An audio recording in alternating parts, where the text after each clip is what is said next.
Going to church is a getaway for most people. And the last thing you expect to see is a table asking you to register to vote.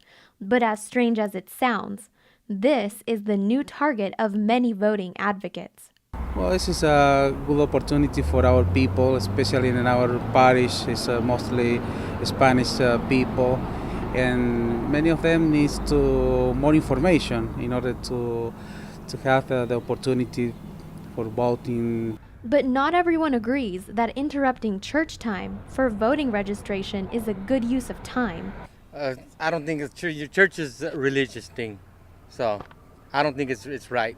What most people don't know is that it's perfectly legal to set up a booth outside of a church and register people to vote. What's not legal is telling them which side they should vote for.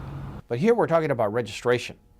And registration is a civic duty, not necessarily a political duty. No matter how you see it, for this father, getting people to register to vote is a positive thing. I think it's a good idea and good opportunity for our people to register and has opportunity for the express their ideas.